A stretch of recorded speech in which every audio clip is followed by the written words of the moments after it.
Nuestro cuerpo, al ir formando proteínas, carbohidratos, fosfolípidos, lipoproteínas, al ir generando todas estas sustancias, todas estas moléculas, van liberando agua y constantemente nos van a generar aproximadamente unos 200 ml diarios de agua. El ingreso de líquidos en forma regular son más o menos unos 2100 ml. Hablando de una dieta balanceada y con un ingreso constante de agua de aproximadamente 1,5 litros más o menos. Así que tendríamos un total de ingreso regular de más o menos unos 2300 ml. Esto tiene que equilibrarse con las pérdidas de líquido. Vamos a tener lo que conocemos como pérdidas insensibles y pérdidas sensibles. Las pérdidas insensibles son aquellas pérdidas de agua que no podemos cuantificar. Estas son propiamente a través de la piel, lo que viene a ser la evaporación de agua por la piel, no la sudoración, porque eso sí lo podemos cuantificar, y también el vapor de agua que se pierde con la respiración.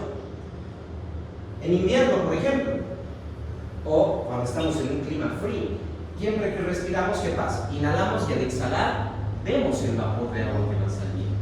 Entonces, si bien el aire puede entrar seco, pero nuestro cuerpo se encarga de humidificarlo, y cuando sale el aire que respiramos, cuando exhalamos, también perdemos líquido. En promedio son más o menos a través de la piel y de los pulmones, como pérdidas insensibles, 350 ml para cada uno. En total unos 700 ml solo de pérdida insensible. El sudor a temperatura ambiente promedio y sin mayor esfuerzo físico, sin aumento de temperatura corporal como la fiebre, vamos a tener una pérdida a través de la sudoración de más o menos unos 100 ml. Las heces, si no hay diarrea, etcétera, también unos 100 ml, y la orina, el resto. En este caso, unos 1400 ml. O sea, más o menos casi 1,5 litros de orina que eliminamos diariamente. Eso dependiendo, ¿no?, de los ingresos. Porque si en líquidos ingeridos vamos a tener 3 litros, 900 ml extra de lo normal, el riñón va a tener que eliminar esos 900 extra, llegando a unos 2300. En ejercicio intenso o con modificaciones en la temperatura corporal puede variar.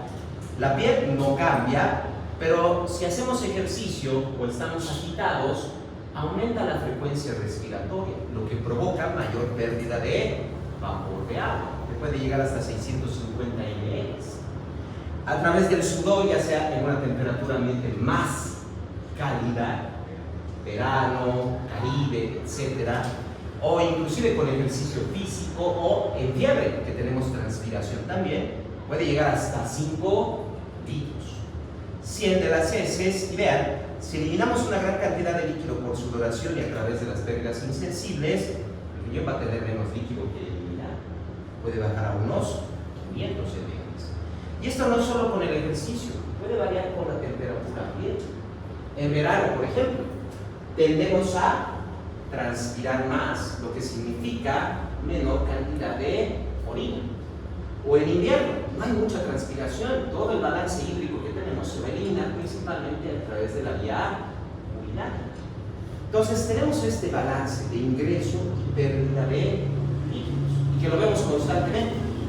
De hecho, lo van a ver cuando estén ya rotando en los hospitales, y si alguna vez ya han estado por los hospitales, se han dado cuenta que hay una pequeña tabla con unas hojitas que están en el pie de las camas. ¿Saben qué hay ahí? El balance hídrico del paciente, donde enfermería constantemente anota la cantidad de ingresos, cuánto de líquido está ingresando, no solo a través de lo que viene a ser la alimentación, que puede ser la comida, la sopa, sino también cuánto de jugo está tomando. Siempre van midiendo si la persona está tomando agua, su jugo, etcétera. Al mismo tiempo, cuantifican, en caso de que el paciente esté con suero, cuánto líquido está ingresando a través del suero. Y todo el rato también cuantifican cuánto sale. Nos ayudan con la cuantificación, por ejemplo, del sudor, de las heces, de la orina. Todo el rato lo van cuantificando. Eso para tener el balance hídrico de las 24 horas. Cada 12, cada 24 horas se hace un total de ingreso, un total de regreso, y vemos su balance hídrico, si es positivo o es negativo. Balance hídrico positivo significa que está ingresando más líquido del que sale. Balance hídrico negativo, está perdiéndose más líquido del que ingresa. Eso para controlar que nuestro paciente no se hiperhidrate, no se deshidrate y claro, tomando en cuenta la patología que tenga el paciente. Si tenemos un paciente con deshidratación, por ejemplo, por una gastroenteritis, tiene vómitos, tiene diarrea, entonces vamos a necesitar un balance positivo porque hay que rehidratar al paciente. Constantemente entonces tenemos que valorar, pero no solo el líquido, tenemos que tomar en cuenta las presiones osmóticas. Porque si perdemos mucho líquido, solo agua, podríamos perder electrolitos o podríamos concentrar los líquidos corporales, haciendo que las soluciones corporales, o sea, los líquidos corporales, se vuelvan isotónicos, hipertónicos o hipotónicos. ¿Qué le pasa a una célula, por ejemplo, en una solución isotónica? Quiere decir que tanto el líquido extracelular como el interior de la célula van a tener la misma presión osmótica. Los líquidos no van a cambiar ni los solutos. En cambio, si la coloco en una solución hipotónica, hay menor presión osmótica fuera que dentro de la célula o el tejido. Como ya sabemos, por ósmosis, el agua siempre se mueve de menor a mayor presión. Entonces el agua va a tender a ingresar dentro de la célula, lo que va a hacer que aumente su volumen. En este caso, esto se conoce como edema celular. Pero puede ser en un tejido también, aumentando la cantidad de líquido dentro de un tejido, un edema intersticial. O por otro lado, en una solución hipertónica, va a haber mayor presión osmótica fuera de la célula que dentro.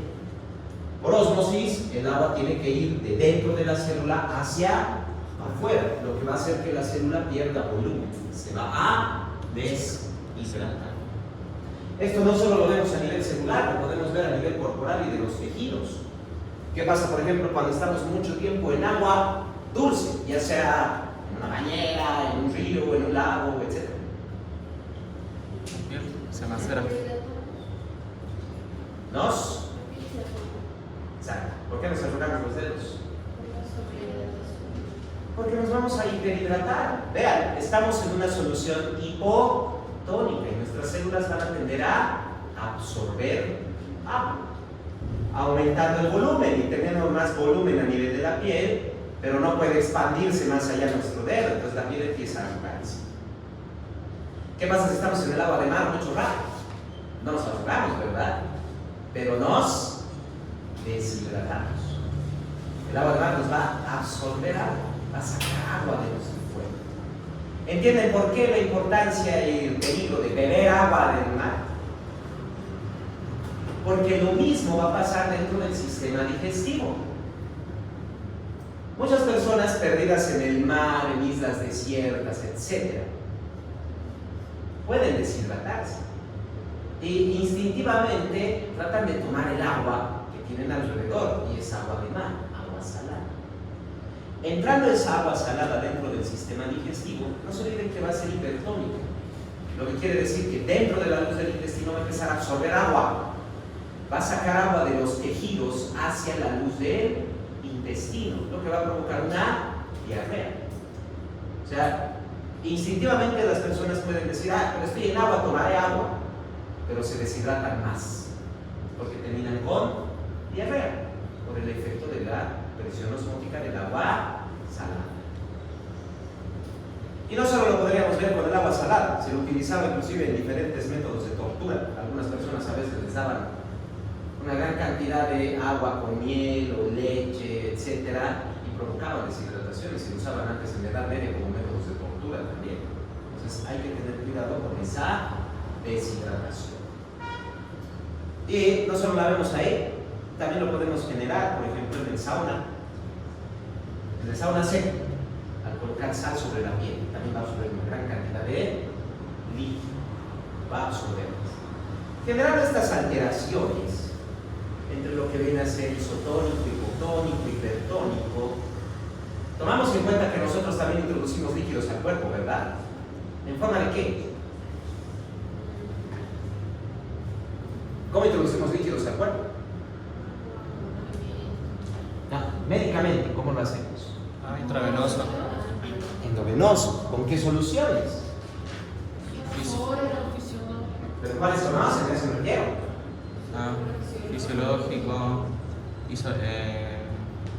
glucosalino, glucosado al 5, al 15. ¿Qué más? ¿Algo más? Ringer. Exacto. Tenemos tres soluciones estándar. La solución salina o suero fisiológico, la solución Ringer lactato y la solución glucosada y otras para nutrición. Y claro, puede ser solo solución glucosada, pero también tenemos glucosalina, o sea, fisiológico mezclado con glucosa. En primer lugar, saber diferenciar, muy importante esto, lo que viene a ser una solución tónica y una solución osmótica. Las soluciones tónicas son aquellas soluciones que van a tener agua y solutos, pero que los solutos no atraviesan la membrana celular. Así que solo mueven agua a través de las membranas celulares. En cambio, las soluciones osmóticas sí van a tener solutos que pueden atravesar las membranas celulares. Así que no solo mueven agua, también mueven solutos a través de la membrana celular. De estas tres, solución fisiológica o solución salina, solución Ringer lactato y solución glucosada, tanto la salina como la glucosada son tónicas. La solución salina es solo agua con sal, solo agua, cloruro de sodio. No va a atravesar el sodio y el cloro la membrana celular. ¿Por qué? Porque están en mayor cantidad en el líquido extracelular y muy poco en el intracelular, así que difícilmente van a poder ingresar. En cambio, el Ringer lactato es una solución osmótica porque tiene potasio y el potasio sí puede atravesar la membrana celular. Aparte que también tiene lactato. El lactato es una base, nos sirve para equilibrar el pH del torrente sanguíneo. Aparte que la de Ringer lactato tiene también sodio, cloro y también va a tener calcio. Entonces tiene solutos que pueden atravesar la membrana celular y nos ayuda bastante en el equilibrio ácido-base del torrente sanguíneo. Entonces, si lo vemos, recuerda, tónicos solo van a mover agua, osmóticos van a mover agua y solutos. Estas tres soluciones son iso, quiere decir, la solución salina, glucosada y glucosalina son isotónicas. Tienen la misma presión osmótica que los líquidos corporales. El Ringer también es iso, tiene la misma presión, pero el Ringer lactato es isoosmótico. ¿Por qué la importancia? Hace un momento lo vimos. Cuando tenemos soluciones tónicas, cambia en gran medida el volumen de las células. Tenemos que mantenerlo isotónico para que la célula no cambie de volumen, pero puede ser hipotónica o puede ser hipertónica. Una solución hipotónica va a provocar que la célula absorba agua y una solución hipertónica va a provocar que la célula pierda agua.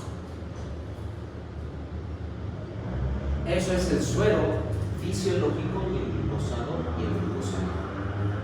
Tenemos que tener cuidado. En un paciente con edemas, voy a utilizar alguno de estos sueros, ¿cuál y por qué? Edema, no se olviden, acumulación de líquido en el espacio intersticial. ¿Qué solución podríamos utilizar?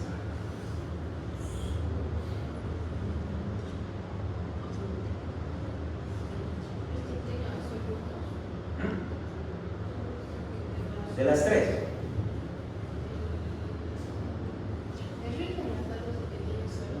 Sí. Todos tienen, pero no se olviden que el fisiológico o salino y el glucosado y el glucosalino son tónicos, mientras que el Ringer es osmótico. ¿Por qué lo salían del Ringer? Como es osmótico y el edema es fuera, entonces como es el potasio, hace osmótico y voy a guardarlo. Eso, utilizamos el Ringer porque no se olviden que estamos con un edema. Lo que quiere decir que si yo le coloco un fisiológico, por ejemplo, lo único que voy a provocar es más edema. Voy a provocar más edema, porque no se olviden, ya hay acumulación de líquido en el espacio intersticial.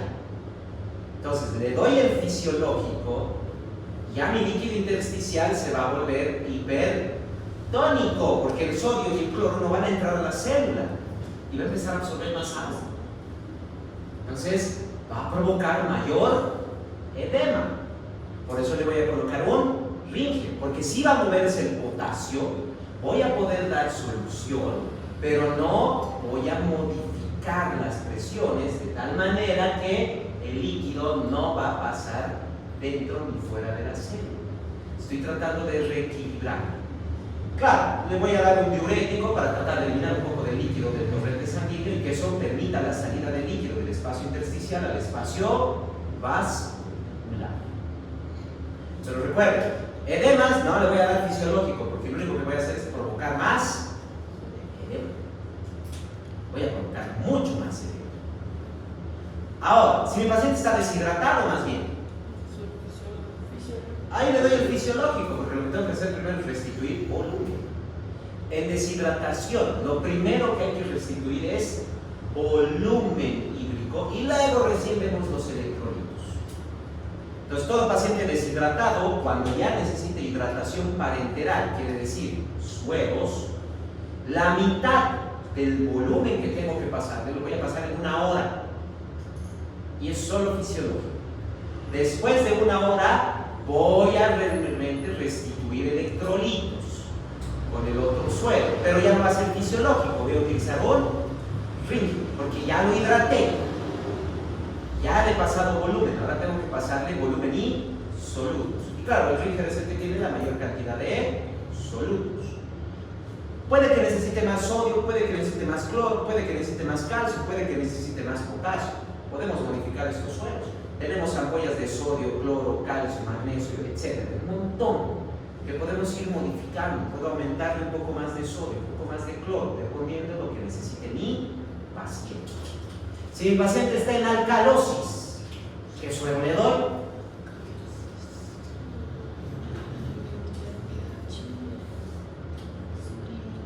¿Qué suero le voy a dar? Recuerden, mi paciente está en alcalosis, ya sea en respiratoria, metabólica, no importa, pero está en alcalosis.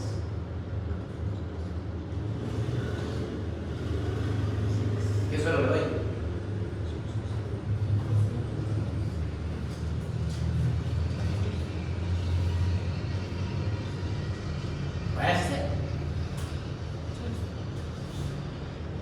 ¿Cuál le voy a dar?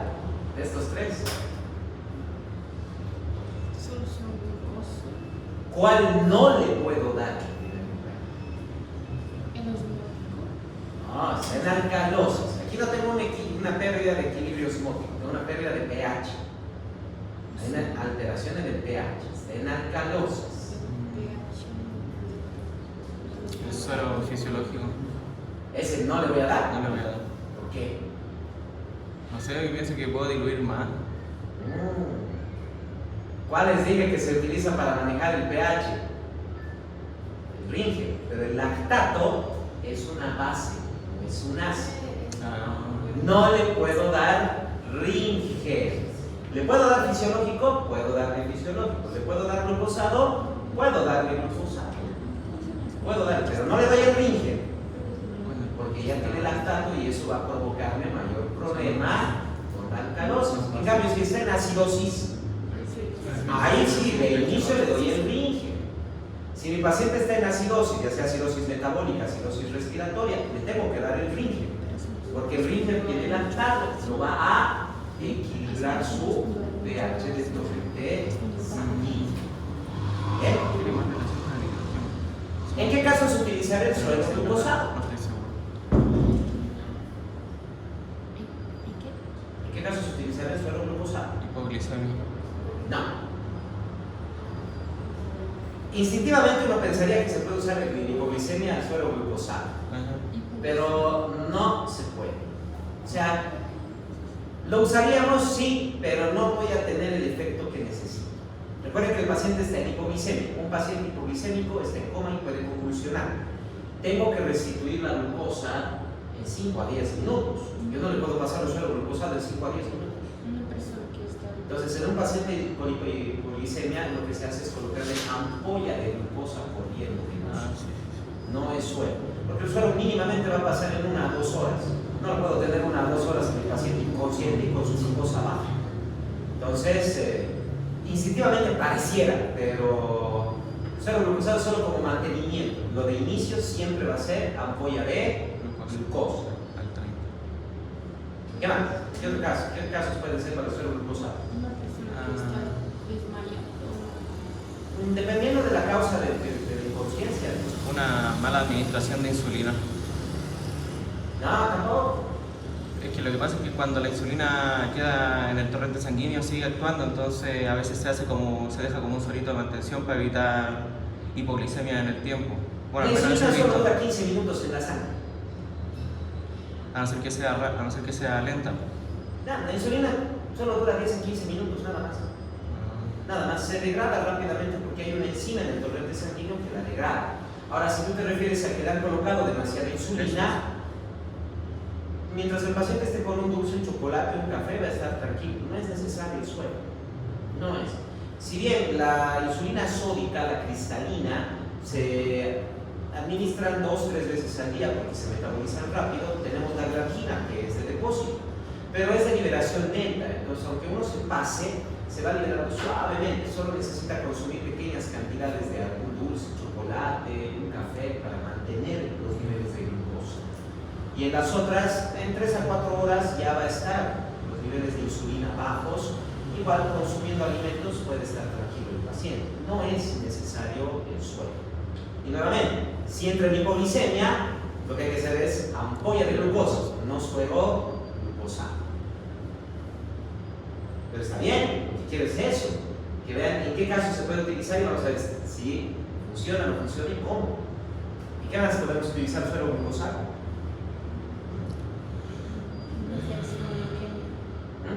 Paciente con anemia. Si estuviera con anemia, veo la causa de la anemia.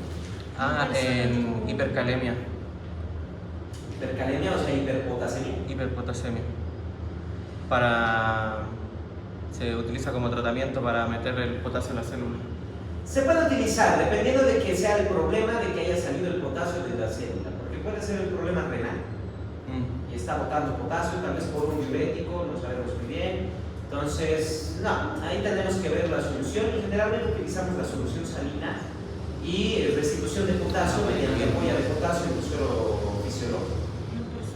Porque si no, es que hay que tener cuidado con la glucosa. Si le damos demasiado, más bien le estamos subiendo demasiado los niveles de glucosa y eso provoca acidosis.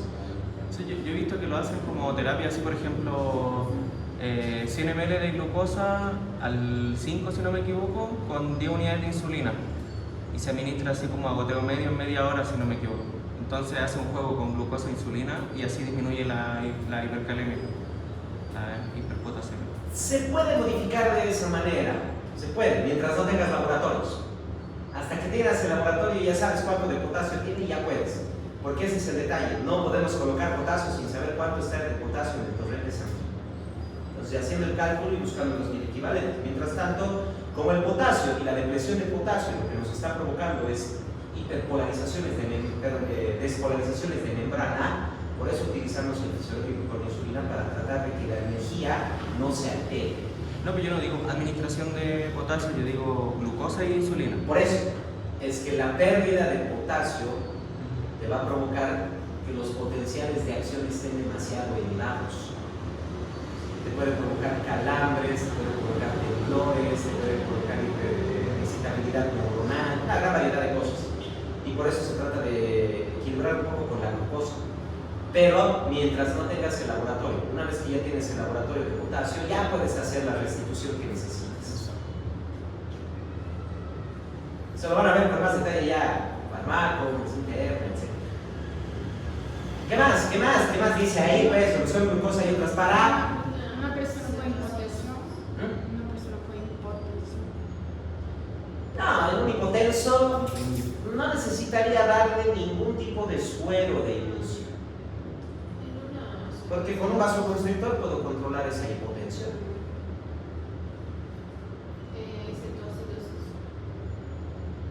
No, más bien si está con cetoacidosis y le doy suero glucosado voy a empeorar la cetoacidosis. Los cuerpos cetónicos y la cetoacidosis se produce por el metabolismo de la glucosa. Entonces, si le doy suero glucosado, voy a incrementar eso. Ahí será rígido, no se olvide. Cetoacidosis, acidosis metabólica, rígido a ese paciente. En el alcalosis le puedo dar glucosado porque puede generar algo de pH ácido. Sí. Y porque mi paciente, tal vez por alcalosis, no está consumiendo alimentos. Y ahí les acabo de dar una pista de en qué momento voy a usar el suero glucosado. Pacientes que no comen, no desnutrición. Eso es para alimentarlo al paciente. El detalle es importante. Si mi paciente está desnutrido, yo le puedo poner suero glucosado, pero no lo puedo tener con suero glucosado. ¿Qué me refiero? Puedo colocarle por unas 4 a 6 horas el suero glucosado, cosa de que tenga ingreso de glucosa para que pueda aumentar su energía porque está desnutrido. Pero no lo puedo tener las 24 horas con el suero glucosado. No lo puedo tener. Entonces, sí, puedo utilizarlo. Pero, más importante aún, voy a utilizar suero glucosado para nutrir a un paciente que no puede comer, no para un paciente que esté desnutrido. Si mi paciente está en coma, no puede comer, le voy a dar suero glucosado. Si mi paciente tiene cirugía maxilofacial, no puede comer, va a estar con suero glucosado. Si mi paciente tiene cirugía gastrointestinal, no puede comer, le voy a poner suero glucosado. Y el suero glucosado es el estándar en pediatría. Van a ver, cuando estén rotando en los hospitales, todos los niños en pediatría, no importa la patología que tengan, todos están con suero glucosado. Todos. Claro, vamos cambiando entre suero, glucosado, fisiológico, rígido, dependiendo de lo que tengan, pero todos van a estar con glucosado, porque el niño está en crecimiento, está en desarrollo. Y la glucosa es la fuente energética del sistema nervioso.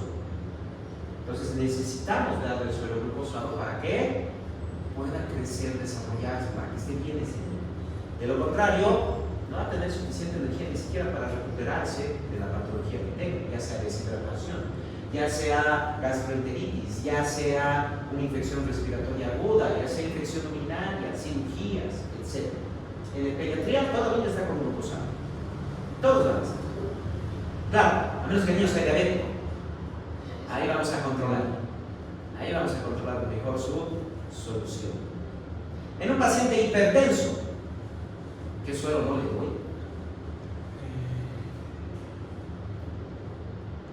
Ringer. Más bien es el que le tengo.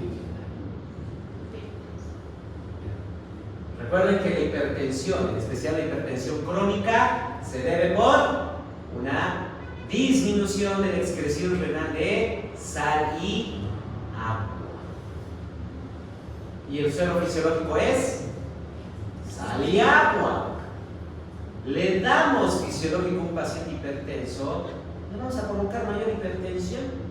Y no solo mayor hipertensión, si me aumenta la presión hidrostática dentro de los vasos sanguíneos, le voy a provocar edemas. De hecho, un paciente hipertenso que esté 6 a 8 horas con un suero fisiológico y que no se esté movilizando, termina con edema pulmonar y encharcamiento pulmonar, empieza a asfixiarse. Empieza a asfixiarse. Un paciente hipertenso que tenga 6 a 8 horas de suero fisiológico y no estemos controlando nada, termina asfixiándose porque le genera edema pulmonar que lo lleva al encharcamiento pulmonar. Va a empezar a aparecer líquido dentro de los alveolos. No va a poder respirar el paciente. Entonces al paciente hipertenso no se le da fisiológico, se le da rígido. Pero también tiene potasio, calcio y lactato. Entonces va a tratar de equilibrar. Solo si le doy fisiológico voy a aumentar el problema de hipertensión. En cambio, con el potasio puedo movilizar potasio dentro de la célula, por eso es osmótico, no necesito cambiar volúmenes, solo mover soluciones. Y de hecho, el potasio para un hipertenso es bueno, porque el potasio va a producir disminución de frecuencia, disminución de fuerza de contracción y vasodilatación, lo que me va a permitir bajar la resistencia y el gasto cardíaco y bajar la presión. A bajar la presión. Entonces vean, no utilizamos sueros porque me da la gana, utilizamos sueros porque necesita ese suero este paciente. En un paciente para cirugía que no tenga ningún problema osmótico, no es hipertenso, nada, se va a operar el paciente, digamos, una apendicitis. ¿Qué suero? Fisiológico. Fisiológico, no necesito nada más. No necesito nada más. Porque no tiene pérdida de líquido, no tiene alteraciones electrolíticas, de volumen, no hay nada. El fisiológico, por eso lo utilizamos. ¿Por qué? Porque es el suero más simple para utilizarlo, sobre sodio, cloro, agua. Está funcionando bien el riñón del paciente, no es hipertenso, no tengo ningún problema. Y solo le estoy colocando el suero, ¿por qué? Porque necesito una vía de administración endovenosa, nada más. Por eso va a estar a goteo lento, va a estar el suero para 24 horas, no va a ser para menos, solo para tener una vía de ingreso, nada más. Ahora, si mi paciente está, por ejemplo, con una gastroenteritis y de paso le ha dado apendicitis, puedo estar con glucosado, porque con la gastroenteritis no solo se ha deshidratado, necesito volumen, sino que está perdiendo energía y lo voy a llevar a quirófano. Necesito que soporte la cirugía. Glucosado. Con glucosado voy a entrar a quirófano. Ya saliendo de quirófano puedo cambiar a fisiológico sin ningún problema. Pero voy a entrar primero con glucosado. Está con gastroenteritis, le ha dado una apendicitis. Si mi paciente está con, digamos, es un paciente pediátrico y está con neumonía, glucosa. No solo porque necesito darle energía, no le puedo dar solo sodio con agua, porque ya tiene neumonía, eso significa edema pulmonar. Entonces necesito la glucosa para que jale un poco de agua dentro del torrente sanguíneo. Puedo darle un Ringer, pero siendo un niño, glucosa. Si fuera un adulto con neumonía, le doy un Ringer. Porque el adulto con neumonía, aparte es hipóxico, está con hipercapnia, o sea, con aumento de dióxido de carbono, y eso genera un pH ácido. Entonces, a un paciente adulto con neumonía, Ringer. Pediátrico con neumonía, glucosado o Ringer. Puedo utilizar los dos. Puedo darle un Ringer y colocarle un poco de glucosa al Ringer. Entonces, todo en uno. Dependiendo cómo lo veo a mi paciente. Dependiendo cómo lo veo. Si lo veo tranquilo, está en un estado regular, etc., solo el glucosado. Pero ya si lo veo muy mal a mi paciente, con hipercapnia, lo veo incluso con signos de acidosis, etc., le pongo el Ringer y le aumento ahí la huella de glucosa. Entonces, vean, vamos cambiando dependiendo de lo que necesitan nuestros pacientes. No es solo porque sí. No es, ponle fisiológico porque, no sé, ponle fisiológico. No. Necesitamos saber el por qué estamos colocando el suero. Al menos ya saben ciertas prohibiciones. Paciente hipertenso, nada de fisiológico. Paciente con edemas, Ringer. Paciente con alcalosis, no se le coloca el Ringer. Más bien en acidosis utilizamos el Ringer. Todo paciente que no pueda comer o esté pediátrico, glucosa. Y claro, si mi paciente es diabético, no solo va a estar con suero glucosado, voy a empezar a administrar también insulina. Si mi paciente es diabético, ustedes pueden decir, pero si toma sus tabletas, podemos seguir administrando, no hay problema, sus hipoglicemiantes orales, va a comer el paciente también, va a comer.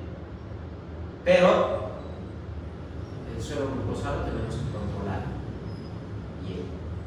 Ahora, si mi paciente no necesita nutrición, fisiológico con su dieta y sus hipoglicemiantes orales. Pero si voy a estar con glucosado y es diabético, voy a empezar con insulina mientras el paciente esté internado para controlar mucho mejor su glucosa sanguínea. Bien, eso con respecto a los diferentes sueros. ¿Y quién se encarga de equilibrar todo esto? ¿Quién es el que se va a encargar de movilizar esos líquidos extras que vamos a colocar en el suero, solutos? ¿Y quién es el que controla los líquidos de forma general? Los riñones. Exacto. Esto lo hace gracias a su unidad funcional, que es la nefrona, conformada por lo que viene a ser el glomérulo la cápsula de Bowman, que luego va a venir con el túbulo contorneado proximal, alza de L, túbulo contorneado distal, túbulo colector, conducto colector, hasta llegar a lo que viene a ser el sistema pielo-caliciano. Durante todo este trayecto se va a formar lo que es la orina por el proceso de filtrado y aclaramiento. El filtrado solo se produce a nivel del glomérulo, por eso se llama filtrado glomerular, donde básicamente se van a filtrar una gran cantidad de líquidos y solutos desde el torrente sanguíneo hacia la cápsula de Bowman. Lo único que no sale son estructuras grandes, o sea, células y proteínas grandes. El resto va a salir agua, electrolitos, glucosa, aminoácidos, una gran cantidad de sustancias van a salir. Eso es filtrado. Desde la cápsula de Bowman hasta el túbulo colector medular se genera el proceso de aclaramiento. Quiere decir, la nefrona va a absorber lo que necesita el cuerpo y va a seguir eliminando aquello que no necesita el cuerpo. Por ejemplo, a través del filtrado glomerular va a salir glucosa. En condiciones normales no hay glucosa en la orina, no existe. Lo que quiere decir, los túbulos renales han absorbido toda esta glucosa. Sale sodio, sale potasio, sale cloro, sale magnesio, sale vitaminas, minerales. Todo eso no está en la orina, solo los excedentes. Entonces lo demás va a absorberse. Ahora, si a través del filtrado solo ha salido una pequeña cantidad de algún soluto, de alguna sustancia, y aún tiene que haber mayor excreción de esto, los túbulos renales también se van a encargar de eliminar. Por ejemplo, puede que no salga suficiente sodio o suficiente nitrógeno. Entonces, los túbulos renales se van a encargar de seguir expulsando el sodio y el nitrógeno, o el ácido, el hidrógeno, o el bicarbonato, para ir equilibrando el pH. Entonces, a través de los túbulos se va a ir eliminando todas estas sustancias. Llegando al punto, ya para lo que viene a ser el conducto colector, que ya se ha formado lo que conocemos como orina, dependiendo de los solutos que han sido absorbidos, eliminados, etc. Por ejemplo, en el caso de lo que viene a ser la glucosa, los túbulos renales, la nefrona, puede absorber hasta 180 miligramos por decilitro de glucosa. Lo que quiere decir que cuando ya encuentro rastros de glucosa en la orina, quiere decir que en la sangre está por encima de 180 miligramos por decilitro. Y si eso es en la primera orina de la mañana, mi paciente es diabético, porque debería estar a menos de 120 en la mañana. Después de despertar, la glucosa no debería estar arriba de 120. No debería. Entonces, si ha llegado a 180 y ya lo veo en la orina, mi paciente es diabético, porque ha estado mínimo con 181 o 182 miligramos. Muy probablemente estaba con 200, 220, 250 miligramos de glucosa.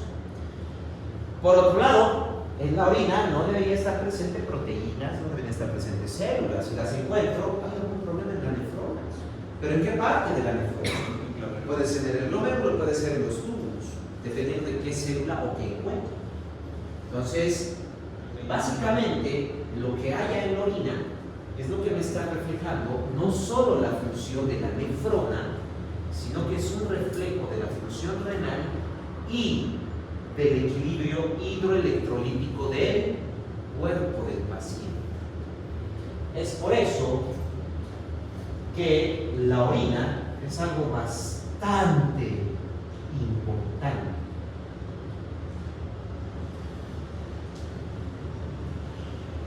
Porque además debemos controlar los edemas y los derrames. Si el riñón no logra eliminar algunos solutos o retiene mucho líquido, puede que empiece a generarse edemas, acumulación de líquido en el espacio intersticial. Y hay dos formas en que se puede acumular el líquido en el espacio intersticial. El primero es entre las mismas células, generando lo que vemos aquí, un edema, un aumento de volumen del tejido, que presenta fobia, que se refiere. Nosotros presionamos en ese lugar del edema y al estar presionando estamos moviendo el líquido del espacio intersticial, los riachuelos de líquido libre, los estamos moviendo. ¿Y qué queda? Solo las células, por eso va a quedar la impresión de nuestra huella. Va a quedar, eso es OVA positivo.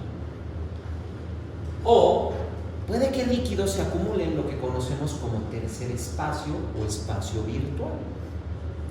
A ese tipo de edemas lo conocemos con el nombre de derrame. ¿Qué es un espacio virtual o tercer espacio? Un espacio virtual o tercer espacio es aquel espacio que en realidad no existe, pero que las paredes que lo componen no están adheridas entre sí, entonces pueden separarse y aparece el espacio virtual. Un ejemplo lo tenemos ahí, el espacio pericárdico. Eso es un derrame pericárdico. ¿Cuál es el problema de los derrames? Es que son acumulaciones de líquido libre. A diferencia del edema, que está entre las células, aquí está libre en ese espacio de líquido. Y genera grandes problemas, por ejemplo, a nivel pericárdico. El pericardio es un mesotelio, es tejido fibroso, no tiene capacidad de elasticidad, no se puede expandir. Entonces, a medida que se va acumulando líquido entre el corazón y el pericardio, va comprimiendo al corazón, nos genera un taponamiento cardíaco. Porque lo comprime y ya no puede recibir sangre, ya no puede dilatarse el corazón para bombear sangre. Muere el paciente. No es el único espacio virtual. ¿Cuáles conocerían? El espacio pleural, tenemos derrame pleural. Después, peritoneal. El derrame peritoneal también se lo conoce como ascitis. Pero también tenemos el término de ascitis para el derrame a nivel de lo que es el espacio de la cápsula hepática también, porque está dentro del peritoneo también. ¿Qué más?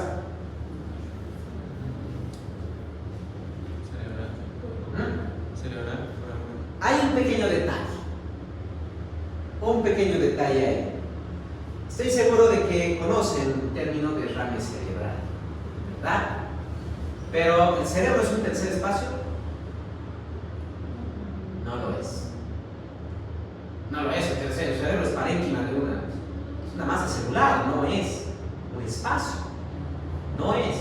Entonces, el término derrame cerebral no existe médicamente.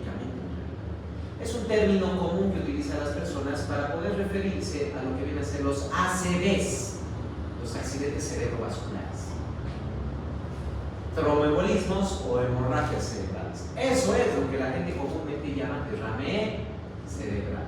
No hay derrame cerebral en realidad, porque no se olviden que el derrame es la acumulación de líquido en un espacio virtual o tercer espacio, y el cerebro no lo es.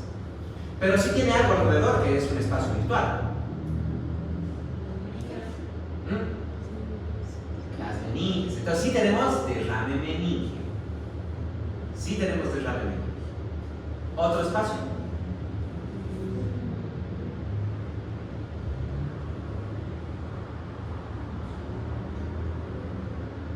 ¿Será que puede haber derrame renal? Claro, cápsula renal también tenemos. ¿Qué más?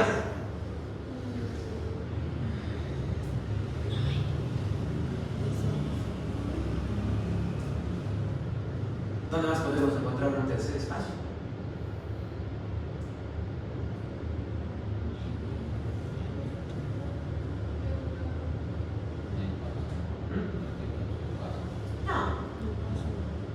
Muy pequeñito el vaso para tener un derrame. Si se genera algún problema con el vaso, va a ser directamente un derrame peritoneal. Además que es un órgano intraperitoneal. Casi todos los órganos intraperitoneales terminan en derrame peritoneal o ascitis.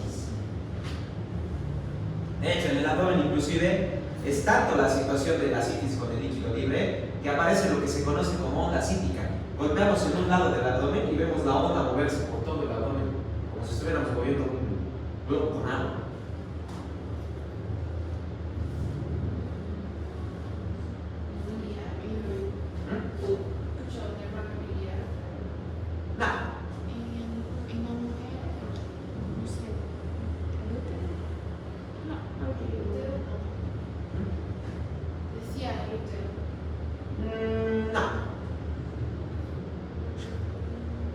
Es a nivel pélvico, está recubierto por el peritoneo también.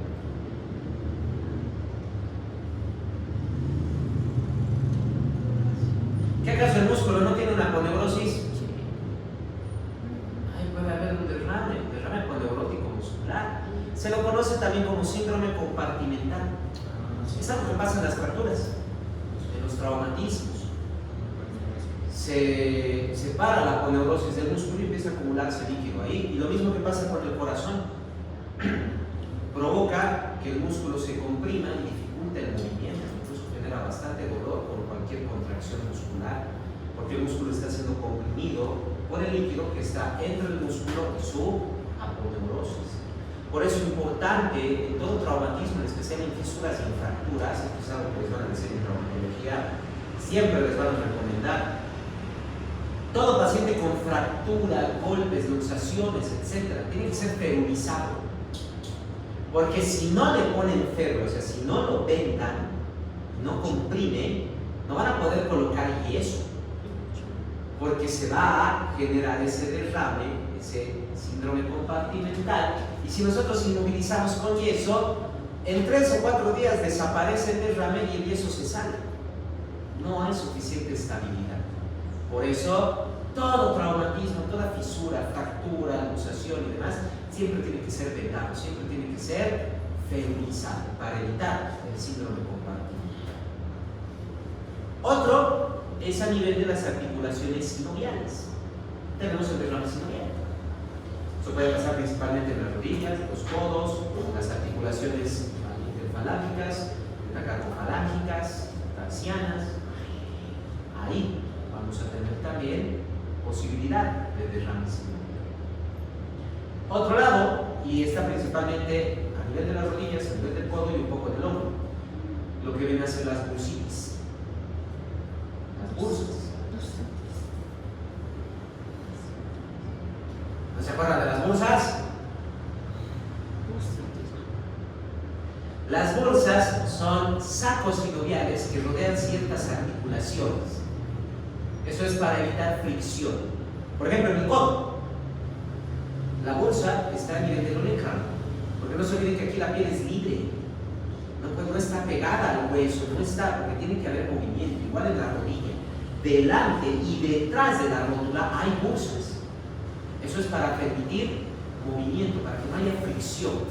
En el hombro tenemos. Eso es para evitar la fricción entre los huesos. Pero ¿qué evita la fricción con la rótula? ¿Y qué evita que mi piel caliente cuando mueve el codo? Entonces, para evitar esa fricción son las bursas, son los pequeños sacos sinoviales que recubren esa parte, que están ahí. Y no solo están ahí, en el hombro, por ejemplo.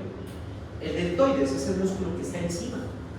Pero los tendones de los músculos, como por ejemplo de los pectorales, del bíceps, del tríceps, pasan por debajo. Y claro, está el deltoides, aquí está la articulación y aquí están pasando estos tendones. Todos esos tendones también tienen bursas alrededor para evitar la fricción entre ellos. Para evitar que cuando yo mueva el bíceps y mi deltoides esté comprimido, no tenga una fricción que me pueda provocar irritación, inflamación del tendón, lo que generalmente son las tendinitis y las tendinosis. En el caso del hombro tenemos, y hay una de paso que se inflama. Hay una, de un músculo que viene justo por aquí abajito, pasa por aquí, debajo del deltoides, debajo del tendón del bíceps, está ahí abajo. Ese pequeño tendón tiene su bursa y tiene tendencia a inflamarse a veces, generando dolor en el hombro. Es la bolsa del manguito rotador. Por eso tenemos el tendón del rotador y su mango, o sea, lo que lo recubre, es una bolsa que cuando se inflama, eso es el manguito rotador y eso es lo que genera dolor en el hombro. Es una bolsa, es una bursitis. Es una bursitis. Entonces ahí tenemos bursitis, tenemos síndromes compartimentales, derrames pleurales, derrames pericárdicos, derrames peritoneales o ascitis, derrames renales, derrames meningios, una gran variedad de derrames. El edema, bueno, ese líquido yo no lo puedo sacar así por así. ¿Qué necesito? Ahí necesito utilizar soluciones, necesito utilizar diuréticos, Ringer, diurético, para tratar de sacar ese líquido al espacio vascular y que se pueda ir. Pero en un derrame, ¿cómo voy a sacar ese líquido? ¿Cómo? Drenando. Exacto, drenaje directo. O sea, voy a ingresar y voy a absorber el líquido. Está en un espacio. Está en un espacio. Entonces, un derrame yo lo puedo eliminar rápidamente el líquido haciendo un drenaje directo, pero los edemas tengo que eliminarlos con diurético y con soluciones. Como veíamos, el riñón es el que se va a encargar de controlar mucho de eso. Se va a encargarse de controlar muchas de estas situaciones, los derrames, los edemas, los líquidos corporales, la presión, el equilibrio ácido-base, etc. Entonces, la orina realmente me da mucha información. ¿Y qué estudio se puede hacer en la orina? ¿Cuál es uno de los laboratorios que me sirven para eso? Para ver qué es. Para la orina.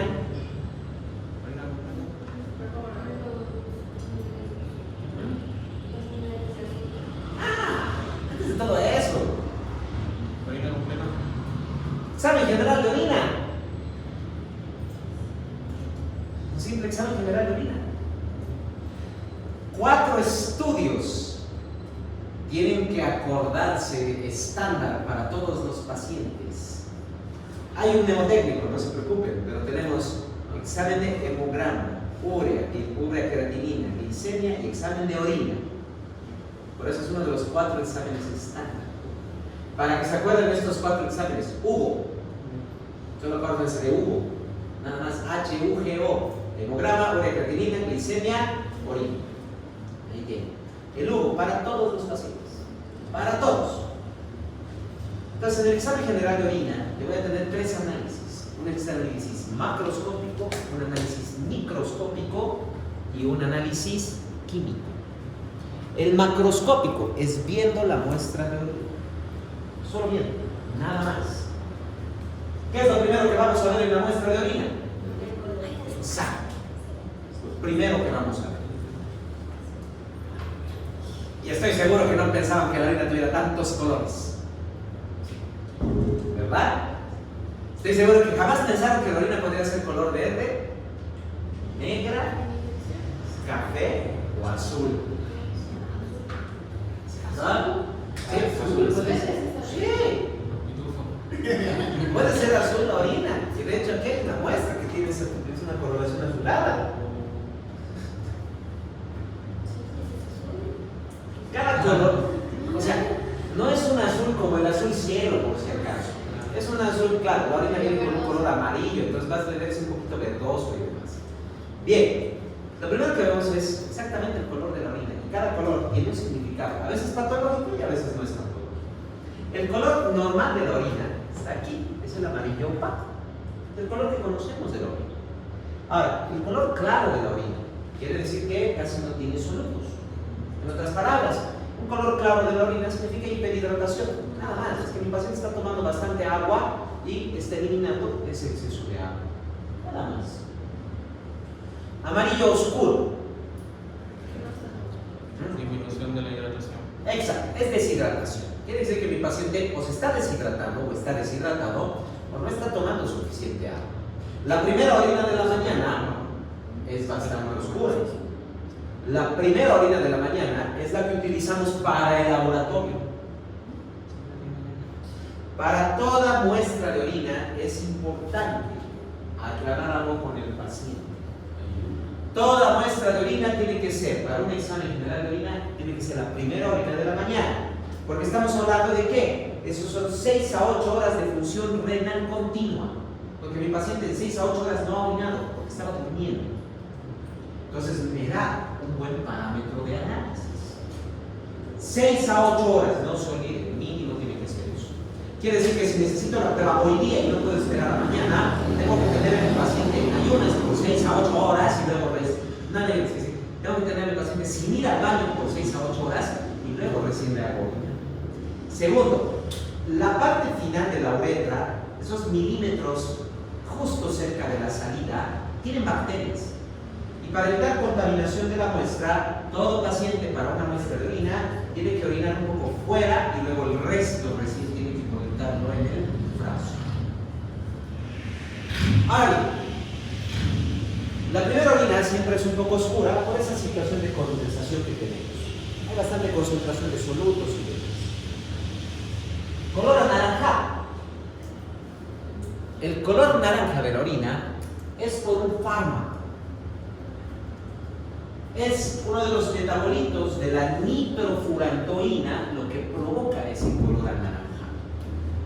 Y la nitrofurantoína es un antibiótico antiséptico urinario. Entonces, no se olviden, siempre que tengan un paciente con infección urinaria y le estén recetando nitrofurantoína, no se olviden decirle que su orina se va a teñir de color anaranjado. Se va a teñir de color anaranjado. Si no, el paciente se va a asustar, va a pensar que algo está pasando. No se olviden, la nitrofurantoína es la que genera esa coloración. Color rosa a rojo, ¿qué creen que es? Exacto, es sangrado. Entre mayor sea la cantidad de sangre, más roja va a ser la orina. Eso cuando tengamos un sangrado macroscópico, porque hay sangrados tan pequeñitos que no tiñen la orina de color rosa o rojo.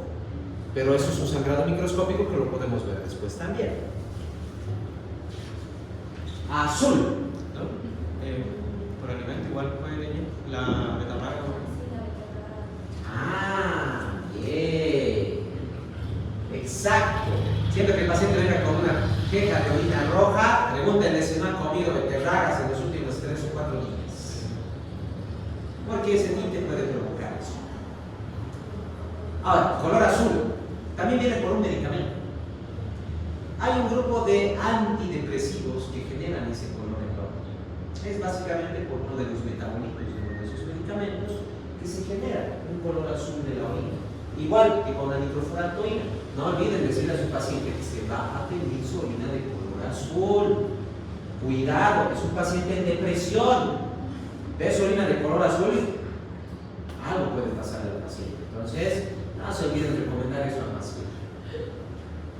Verde a café. ¿Cuál será el tinte verde a café de nuestro cuerpo? Aumento de bilirrubina. Exacto. La bilirrubina, lo mismo que le da la coloración café a las heces. Exacto. Que proviene de la degradación de la hemoglobina. Para ser más precisos, del grupo hemo de la hemoglobina, que se transforma primero en bilirrubina, luego en bilirrubina, la cual se tiene que conjugar y va a ser eliminada, se transforma en hemoglobinógeno, globulina, estercolina, en el caso de la orina es la globulina, que va a generar una coloración verde a café dependiendo de la concentración. A veces es un verde oscuro y a veces termina un café tan oscuro que parece negro. No se olviden, en primer lugar, la Coca-Cola no es negra, la Coca-Cola es café, pero está en tal concentración que parece negra. Y lo mismo pasa con la orina. Puede ser que se vea un color oscuro como negro, pero es solo bilirrubina.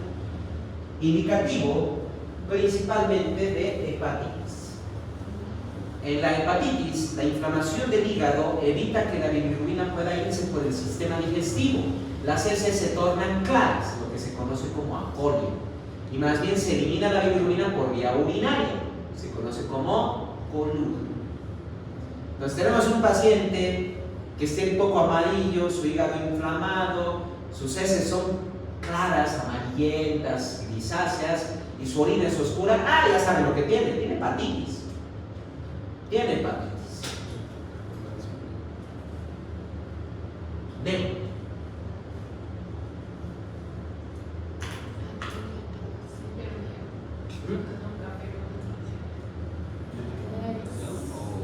No, esto es color negro, no es café. ¿Cuál es el pigmento negro de nuestro cuerpo?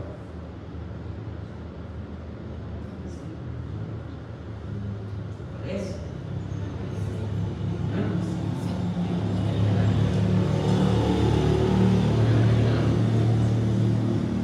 Melanina. Ah, sí, dígame. Melanina, exacto. ¿No debería haber melanina en la orina? Es uno de los peores pronósticos. La única forma de que haya melanina en la orina, como para que se tiña la orina de color gris o negro, solo es una: melanoma. Y de paso un melanoma profundo y con metástasis, porque está liberando melanina por el peso. O sea, estamos hablando de un cáncer terminal. Los melanomas hacen eso. Cuando está demasiado profundo con metástasis del melanoma, empieza a aparecer melanina en la orina. empieza a aparecer. Extremadamente muy peligroso. Doctor, ¿y no hay nada que ver con la conformación de los eritrocitos no B? ¿O hay? Porque hay la nemetalasemia no B y la nemetalasemia, uno de los síntomas es la color de la orina negra. Sí, pero las talasemias lo que se tiene es una anemia hemolítica. Entonces, entre más hemólisis tengas, mayor bilirrubina. Entonces, no es negro, es café. No es negro, es café.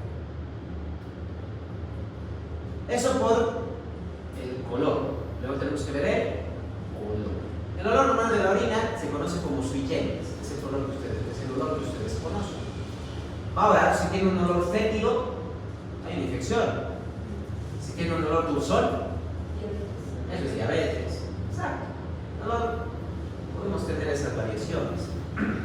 Lo otro que tenemos que ver es la presencia de espuma. En la muestra que ven, es espuma de orina. Siempre que ustedes van al baño, hay espuma. De hecho, cuando tomamos la muestra de orina, lo primero que hacemos es agitarla. Cuando agitamos el agua, cualquier líquido siempre se forman burbujas. En el caso de que el agua no tenga nada y solo sea agua, son burbujas grandes y desaparecen rápido. Ahora, en la orina hay burbujas, sí, pero no son pequeñitas, son más o menos medianas y van a desaparecer en minutos. En cambio, si yo agito la muestra de orina y se forma una espuma como la espuma del jabón, bien blanca, de burbujas bien chiquititas, y dejo la muestra de orina y a los 15-20 minutos apenas se ha reducido o no ha reducido esa espuma, solo significa una cosa: presencia de proteína en la orina. ¿Y debería haber proteína en la orina? No debería haber. Eso significa falla renal. Eso significa lesión renal. No debería haber proteínas en la orina. No debería. La única vez que no significa falla renal es cuando la persona está con infección urinaria, porque las proteínas son de las bacterias. Pero para eso yo voy a tener a mi paciente con una orina fétida y opaca por la presencia de pus. Aparte va a tener fiebre y otros síntomas. Después no debería haber proteína. No debería. Entonces vemos espuma y es un indicativo de proteinuria y eso me indica un problema renal, principalmente a nivel del glomérulo, pero podría ser también en los túbulos renales. En el examen microscópico, al ser la orina una solución, si yo la dejo reposar, se va a formar sedimento. A veces no tengo tiempo para que repose, entonces la pongo en una centrífuga y en 5 minutos ya tengo el sedimento urinario. Voy a tomar esa muestra de sedimento, lo voy a extender en una placa y voy a verlo bajo el microscopio. Entonces, dos cosas normales: células y cristales dentro del sedimento. ¿Qué células pero son normales? Primero, lo más común, célula epitelial. En casi todas las muestras podemos encontrar células epiteliales.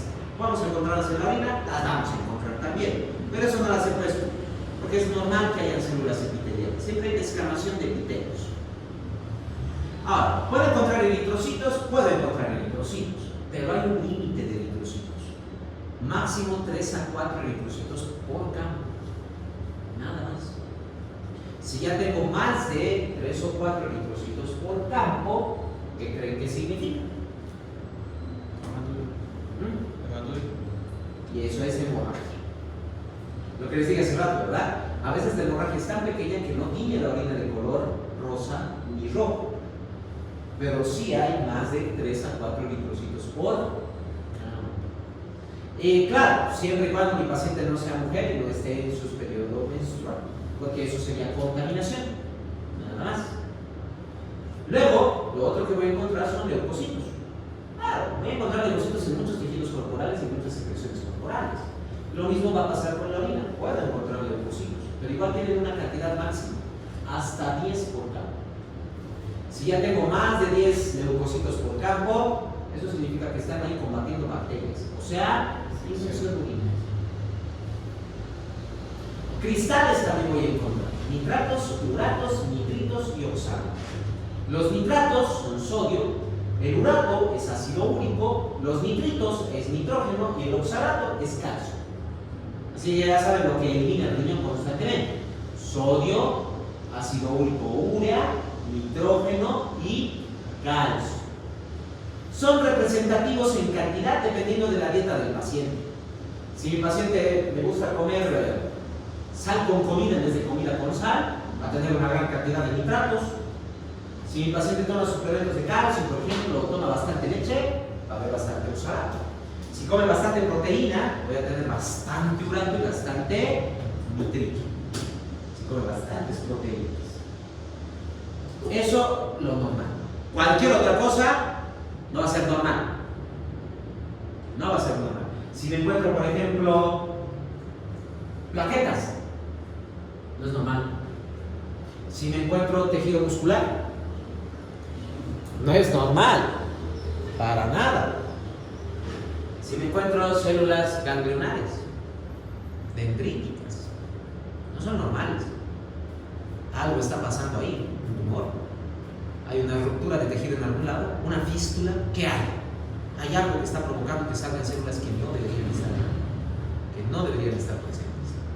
Cristales, igual, cualquier otro cristal que no sea nitrato, urato, nitrito o oxalato, también va a ser anómalo. Si encuentro cristales de lactato, por ejemplo, no debería estar eso ahí.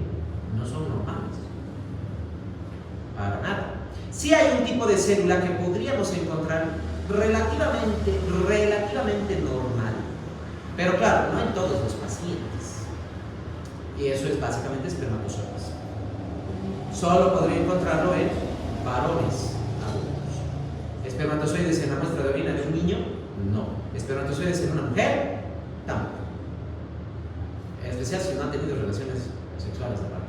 Entonces, no debería haber nada. Luego viene el tercer examen, que es el químico. Básicamente es una solución. Puedo medir una gran cantidad de cosas. De hecho, en el examen químico de orina, el límite es su imaginación. Si ustedes saben que eso se puede eliminar por la orina y les sirve para el diagnóstico de su paciente, pídanlo. Mínimamente, ¿qué pedimos? Glucosa, pH, presencia de proteínas, niveles de calcio, sodio, potasio, cloro, hidrógeno, bicarbonato. Podemos medir la presencia incluso de urea, creatinina, ácido úrico, nitrógeno. Si sospecho, por ejemplo, de mi paciente que tiene ictericia y que está con acolia y coluria, ¿por qué no pedir una cuantificación de bilirrubina en la orina? Bueno, ¿por qué no pedir un cultivo bacteriano? ¿Por qué no solicitar, por ejemplo, si estoy viendo a nivel de la orina niveles elevados de proteínas, de espuma, ¿por qué no solicitar qué proteína? Tal vez es albúmina, tal vez es otra proteína. Puedo solicitar una gran cantidad de exámenes químicos, concentraciones de fármacos, concentraciones de hormonas. No se olviden que la muestra de orina es donde yo puedo ver la gonadotropina coriónica humana, que me da el diagnóstico de embarazo. Puedo ver niveles hormonales de los productos metabólicos de las hormonas que se van eliminando por vía urinaria, sustancias, fármacos. Puedo ver incluso la eliminación de toxinas a través de la orina y también, ¿por qué no?, drogas. Muchos de los metabolitos de drogas se van a través de la orina. Entonces, si a ustedes, por eso les decía, el límite es su imaginación.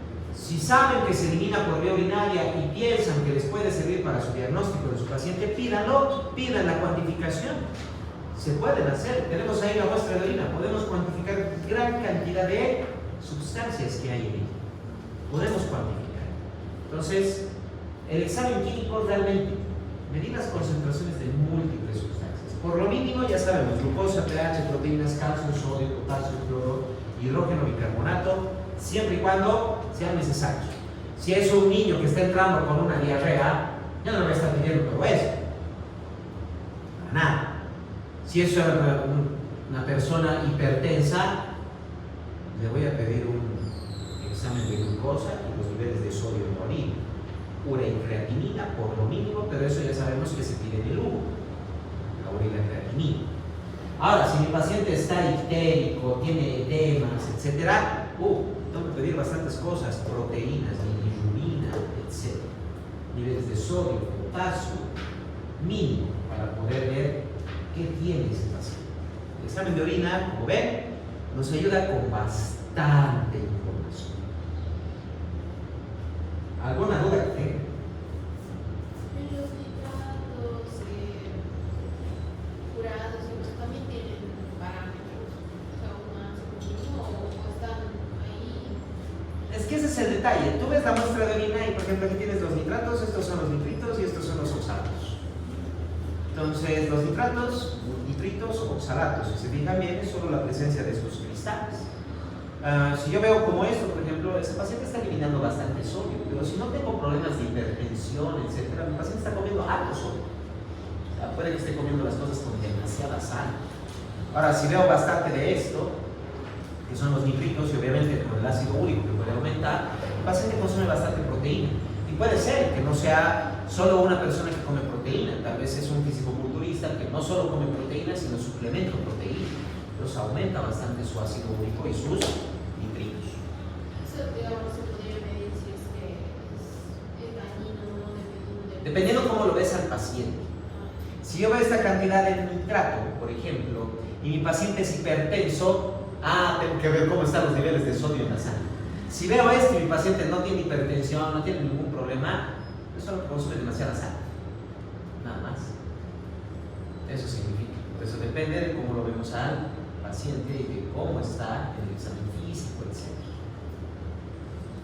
¿Otra duda que tenga? Nunca se imaginaron que la orina podía dar tanta información, ¿no?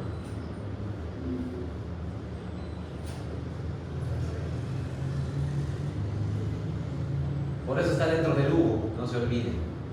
Hemograma, una creatinina, glicemia y examen general de orina.